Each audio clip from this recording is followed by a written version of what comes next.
So I've owned an Airdoctor for quite some time. We've got several in our house, and there's a lot of questions about how to clean the filters, how to make them last longer, and how to make this just a better experience all around with your Airdoctor. So I'm going to go through and show you a way that you can get your filters to last longer.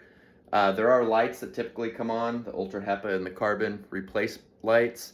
When those go on, I believe that that's just a set thing that's done after a certain amount of time. So with Airdoctor. So I've actually, what I do to get a little more life out of my filters is I actually will vacuum them out, and I'll show you how I do that and kind of show you some tricks on also for the sensor for how bad the air quality is. You can see this is blue. If you've owned an Airdoctor for a while, you know that a lot of times those will go yellow or red.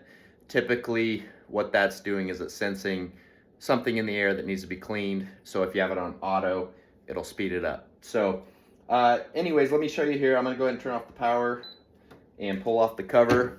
You can see I am due for a cleaning. It's pretty bad. This is probably how most of yours look if you're getting a lot of stuff out. So what I like to do is vacuum this out. You can also take off this cover. So right here, there's some Velcro. And if you just pull this off, you can see the inside of your filter. Mine is definitely very dirty. And so I'm gonna go ahead and clean this. I'll show you how I do it real quick. And then also what you wanna do is vacuum off the Ultra HEPA filter as well. So let me grab my vacuum. So I'm gonna vacuum this off. You can see how well it just takes things off.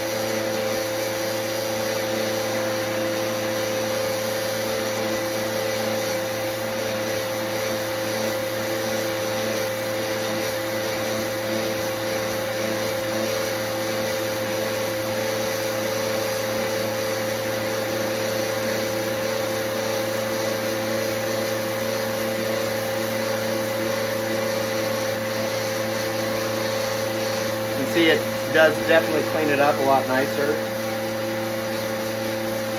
Get a lot of those particles off, which can cause any types of issues with your Airdoctor filtering correctly.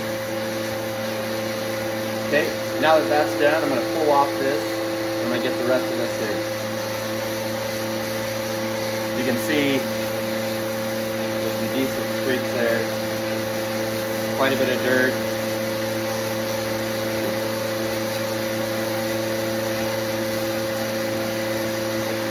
So after that's done, then I move on to the HEPA. And I just go across it like this. I get all these little chunks if there's anything left over that you want to get out.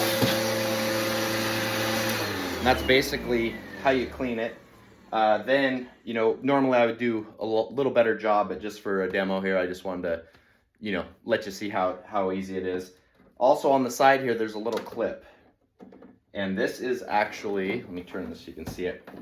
This is actually the sensor for your auto, and also to show the light color on the front, so it'll tell you how dirty your air is. And so I always like to give this a good vacuuming as well. I'm just gonna do that real quick.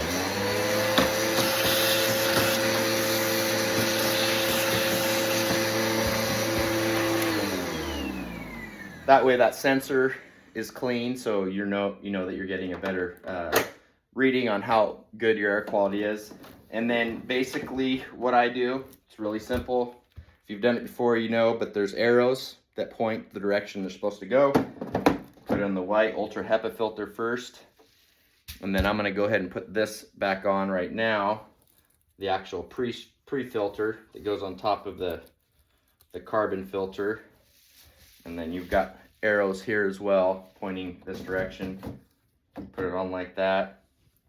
These little tabs go down in the base here, and it's magnetized so it doesn't clip. It just kind of goes up like that. So that's basically it. Also, when you are wanting to change your lights, back to showing it replaced, if you cleaned it, and obviously I'm due for new ones, but if you did clean it and you know you wanted to get the lights to go off, I'm gonna turn on the power. Basically all you do is you hold down the timer and the ionizing button. It says ion on it. for 3 seconds, and it'll completely reset those filters so that you know the next time that you need to change the filters, you can gauge it off of that light.